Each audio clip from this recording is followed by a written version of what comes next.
Muy bien, en esta lección vamos a ver una de las herramientas de la metodología Pinch, conocida como cascada de calor.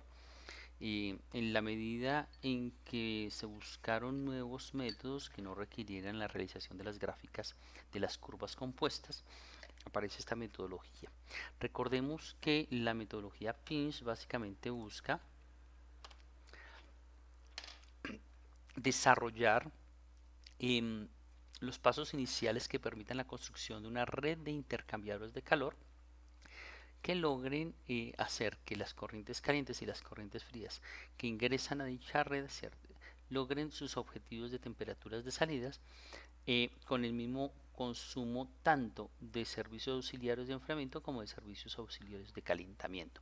En estas dos gráficas vemos efectivamente el diagrama de entrada de lo que es el diseño de la red, en donde no conocemos cómo es la red de intercambiadores de calor, y finalmente, cuando uno ya logra el diseño de la red en forma interna, puede encontrar y determinar cuáles deben ser las corrientes calientes y frías que deben intercambiar calor para lograr los objetivos de diseño. Y cuando no se alcanzan los objetivos solo con los calores o con las corrientes calientes disponibles en el sistema y las corrientes frías disponibles en el sistema, entonces hay que usar algunos servicios auxiliares, y estos servicios pues tendrán un costo, además de los intercambios de calor propiamente dicho, un costo relacionado con el uso de vapor o con el uso de agua de enfriamiento.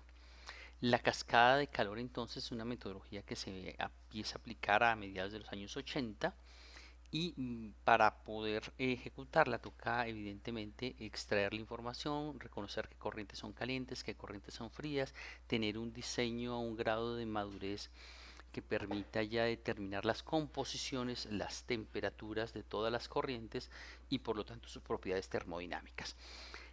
También es necesario conocer un valor de delta T de diseño que suele ser dado como parámetro del diseño, y también puede buscarse el valor óptimo delta T mínimo de diseño que logre la minimización de la aplicación de consumo de servicios, o incluso la minimización de los costos totales, teniendo en cuenta también los costos de los intercambiadores, que suele ser la metodología más empleada para la selección del delta T mínimo. En este caso vamos a dar un delta T mínimo fijo, y a partir de él y las temperaturas determinadas por las corrientes calientes y frías, el primer paso consiste en realizar una corrección de temperaturas. Las temperaturas calientes entonces se corregirán restándole, la mitad del delta T mínimo óptimo la mitad del delta T mínimo del diseño, y las temperaturas frías corregidas se calcularán sumando la mitad del delta T mínimo del diseño. Aquí vamos a ver este ejercicio que ya habíamos abordado en sesiones anteriores con el tema de las curvas compuestas, y con este nuevamente tendríamos las dos corrientes frías, la corriente 1 y la corriente 2, y tres corrientes calientes, la 3, la 4 y la 5, con respectivas temperaturas y entalpías relacionadas.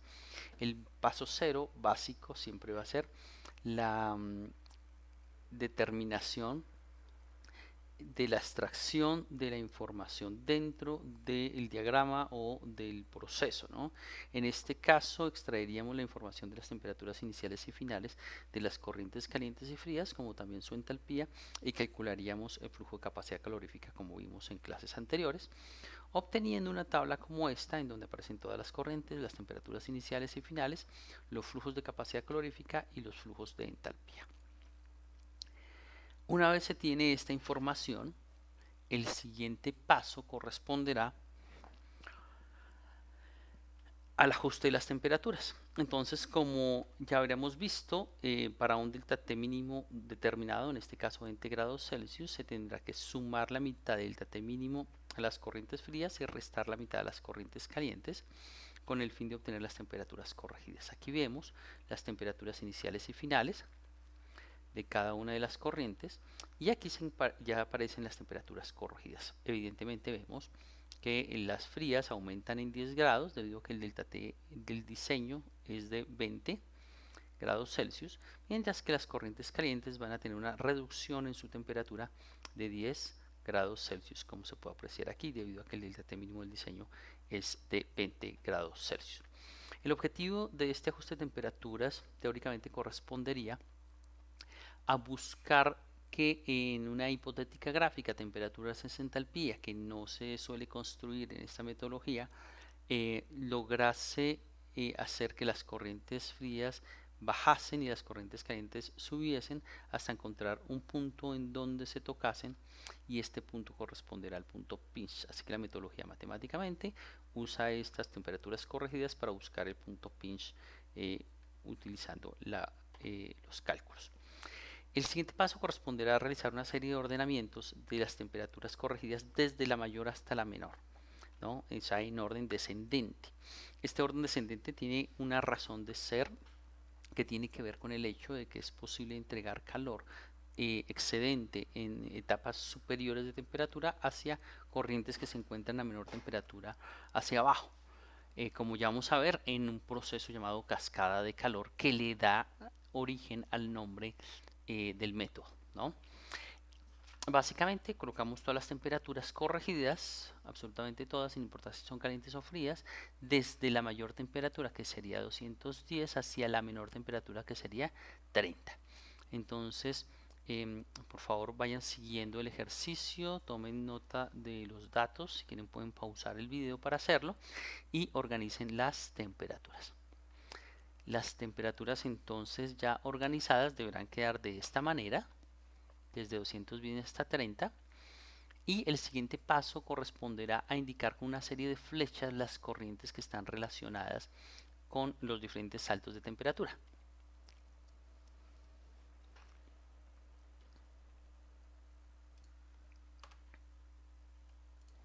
Para ello podremos entonces utilizar la tabla que ya construimos y verificar en qué rangos de temperatura se encuentra cada una de las corrientes.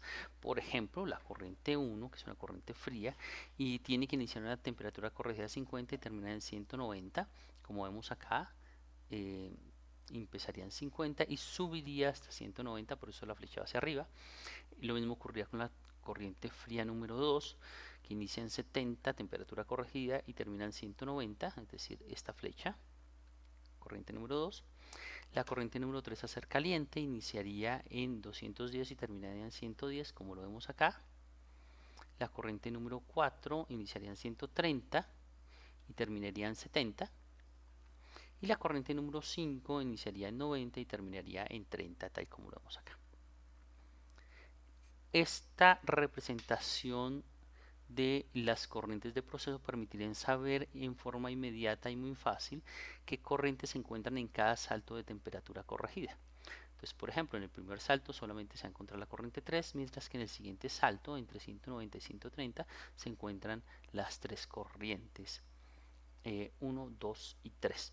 Y así sucesivamente será fácil identificar qué corrientes se encuentran en cada salto.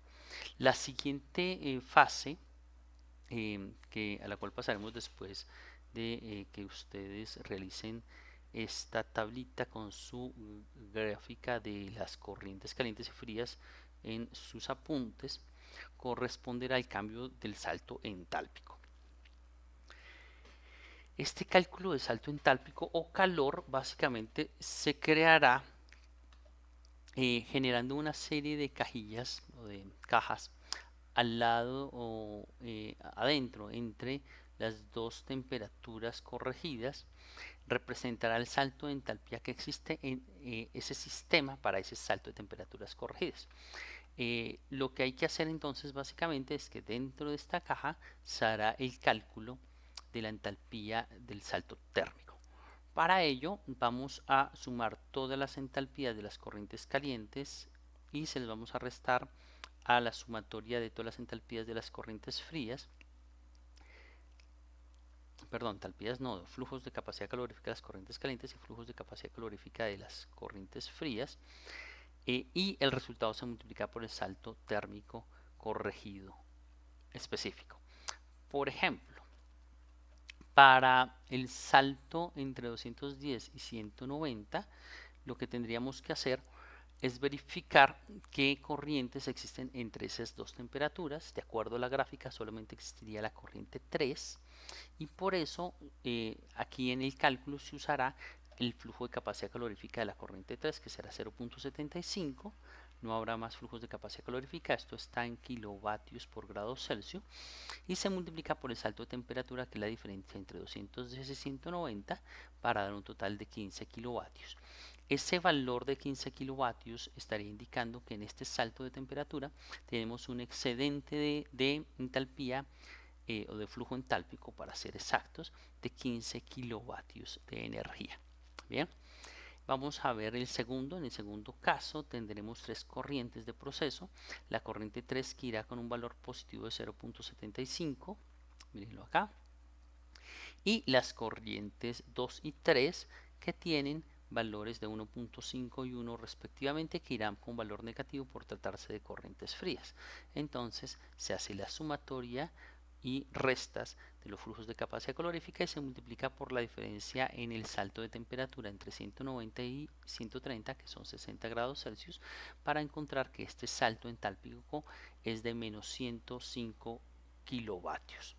Este valor negativo de este salto entálpico está indicando que hay un déficit de energía de 105 kilovatios, es decir, que se necesita suministrar energía desde alguna fuente para suplir las necesidades de calentamiento de las corrientes frías y de enfriamiento de las corrientes calientes.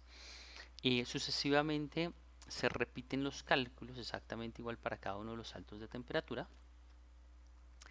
Y ya en esta etapa los invito a que realicen los cálculos y verifiquen los valores presentados en esta tabla. Para ello pueden detener el video y realizar los cálculos.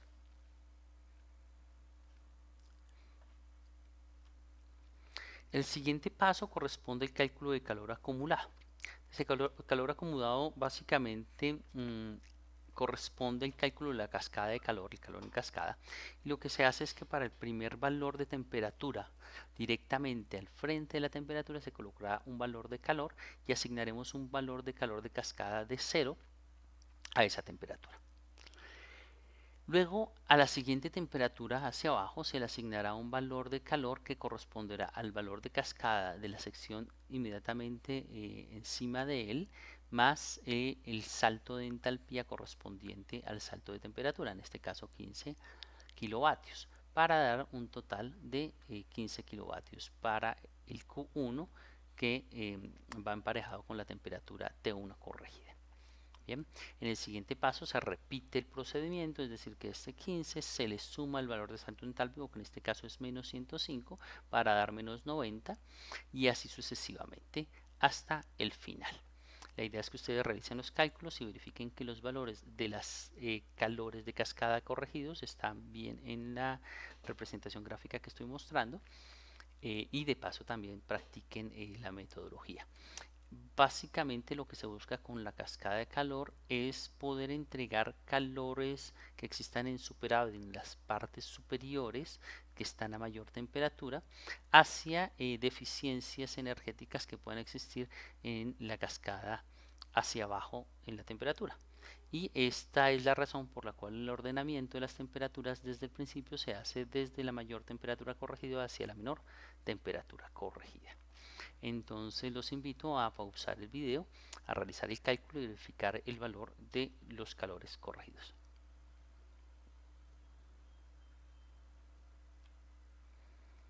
Una vez hecho esto, el siguiente paso corresponderá a un paso conocido como corrección de la cascada o corrección del calor, que básicamente consiste en buscar dentro de los calores de la cascada de calor calculados el valor más negativo.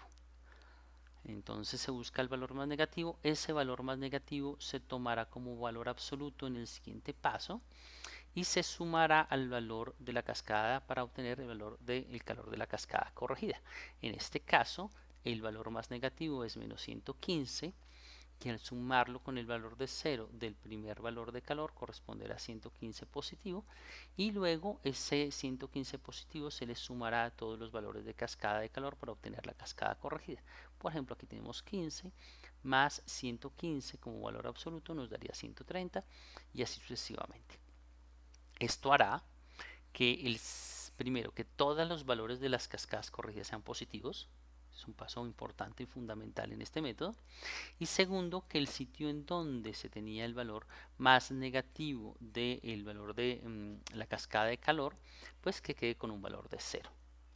Bien, este paso de corrección de cascadas equivale a el paso en donde se mueve la supercorriente fría hacia la derecha con el fin de que quede toda por debajo de la supercorriente caliente o parcialmente quede debajo de la supercorriente caliente y se logre entonces un distanciamiento del delta T, pero al mismo tiempo se logre también suplir las necesidades de calentamiento y enfriamiento en el punto para el diseño, ¿no? Teniendo en cuenta el punto pinch. Entonces básicamente esto es lo que se realizaría acá. Puede ocurrir que el valor de la cascada de calor desde un principio no dé ningún valor negativo. Eso indicaría que tenemos un superávit de calor, es decir, que las corrientes calientes, todas en cada uno de los tramos de temperatura, tiene más entalpía que la entalpía que requieren las corrientes frías. En ese caso, el paso de cascada corregida pues no se realiza porque no existe valor más negativo y tendríamos entonces un valor de Q sub 0 igual a 0, que es un caso típico conocido como umbral. Es uno de los casos de umbral, ¿no? El otro caso de umbral es cuando el 0 da en la parte inferior ya en el paso de cascada corregida. Los casos de umbral es cuando básicamente tenemos un superávit de energía o una deficiencia muy grande de energía. En otras palabras, que la supercorriente caliente es mucho más grande en términos energéticos que la supercorriente fría o viceversa, ¿cierto? Las necesidades de la corriente fría superan significativamente la cantidad de calor suministrada por la supercorriente caliente y en esos casos estaríamos ante algo llamado umbral. En un umbral, como ya vamos a ver más adelante, ocurrirá que no se requerirán o servicios de enfriamiento o no se requerirán servicios de enfriamiento o de calentamiento y por lo tanto de calentamiento arriba y de enfriamiento abajo y por lo tanto ese modelo suele solucionarse en el diseño de la red posterior por un modelo de umbral y no por un modelo de método pinch. Bien, entonces los invito a verificar que el valor de la cascada corregida se encuentre correcto y una vez hecho ello pasaremos a la siguiente parte, que es la determinación de los objetivos o targets del método. Siempre que terminemos el método con la corrección de la cascada o desde la cascada de calor cuando no nos dé ningún valor negativo, el primer valor que se obtenga corresponderá al calor de calentamiento mínimo requerido por servicios. El último valor corresponderá al calor de enfriamiento mínimo y el punto pinch coincidirá con el valor del calor corregido o de cascada que nos dé un valor de 0. Como cada calor corregido o de cascada está relacionada con una temperatura determinada, entonces podremos también determinar en donde nos dé el valor de calor 0, en donde se encuentra el punto pinch. En este caso, entonces diremos que para este modelo que ya habíamos solucionado anteriormente con curvas compuestas, tendríamos unas necesidades de calentamiento mínimo de 115 kilovatios, unas necesidades de enfriamiento mínimo de 70 kilovatios y que el punto pinch se encuentra a una temperatura corregida de 90. Para hacer el análisis final del proceso, pues lo que uno debe tener en cuenta es efectivamente el calor de calentamiento, el calor de enfriamiento, la temperatura del punto pinch y puede uno también corregir la temperatura para determinar cuál es la temperatura pinch en las corrientes calientes y la temperatura pinch en las corrientes frías. Básicamente esto se hace tomando el valor de la temperatura pinch hallada con el método y posteriormente para las temperaturas calientes se le suma la mitad del delta T mínimo del diseño, que en este caso era 20 y la mitad sería 10, para un total de 100 grados Celsius para el pinch de las calientes, mientras que a las frías se le resta la mitad del delta T mínimo del diseño, en este caso daría 80. Fíjense que el delta T en los puntos pinch para calientes y fría corresponde a 20, que es el valor de diseño suministrado por el ejercicio. Bien, algo importante que habría que decir aquí es que efectivamente este paso corresponde a deshacer lo que se hizo en el paso inicial de corrección de temperaturas para poder realizar el análisis correspondiente. Ya con estos datos uno puede ir a realizar el diseño de la red de intercambio de calor. pero también puede realizar algo que aparece mucho en la literatura y aparece mucho en las publicaciones, que es la curva gran compuesta. Una curva gran compuesta no es más que la representación del resultado de este ejercicio, eh, y con ella se pueden analizar algunos datos de importancia. Vamos a ver aquí rápidamente. Aquí tendríamos entonces los resultados del ejercicio de la cascada de calor, y al graficar la temperatura corregida versus el valor del calor corregido o de cascada, en el caso de que no tengamos valores negativos en el valor de cascada, se obtendrá una gráfica como esta. Esta gráfica en la parte superior me estará mostrando el calor de calentamiento mínimo requerido. En la parte inferior la calidad de enfriamiento mínimo requerido para este diseño, para este proceso.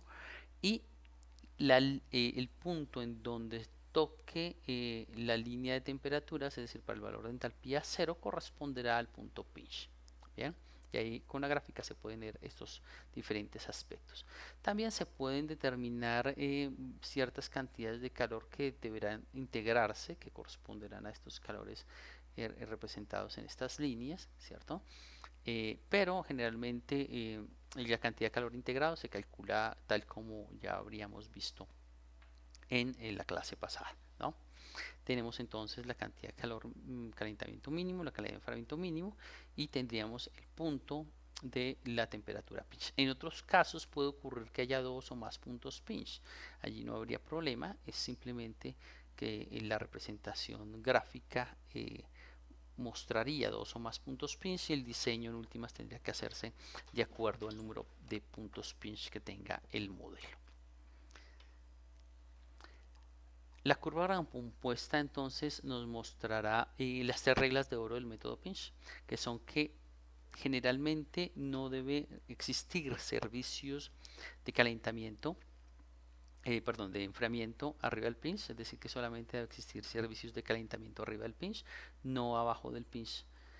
Que solo deben existir servicios de enfriamiento abajo del pinch, significa que no puedo poner intercambiadores de servicio para enfriamiento arriba del punto pinch por temperaturas encima del punto pinch. Y finalmente, esta es una regla que puede romperse en algunos casos, pero en la mayoría de los casos se cumple, y es que no se transfiere calor a través del punto pinch, es decir, que en ese punto no habría un intercambiador de calor, ¿no? Esto entonces nos indica cuáles son las regiones del diseño de la red de intercambiadores de calor, que será el siguiente paso del diseño definitivo del sistema. Bien, aquí presento entonces el ejercicio que deben realizar para responder la pregunta que viene a continuación y poder continuar con la siguiente etapa, que es el diseño de la red de intercambiadores. Básicamente tenemos un reactor y una columna de destilación que poseen unas temperaturas, unas corrientes. Aquí hay 4 corrientes de proceso, unas se calientan, otras se enfrían.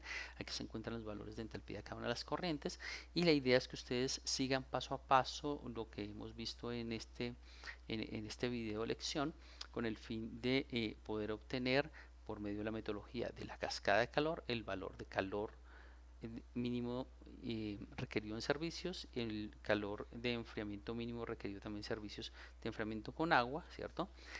Podrían también compararlos con las cantidades de calor que nos están representando acá, y también determinar la cantidad de calor integrado que se calcula como vimos en la clase pasada. Finalmente les dejo la bibliografía del caso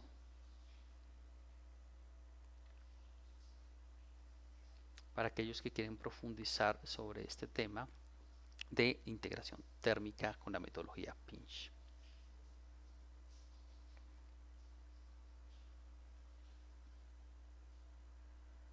No olviden realizar ejercicio y responder la pregunta que viene a continuación.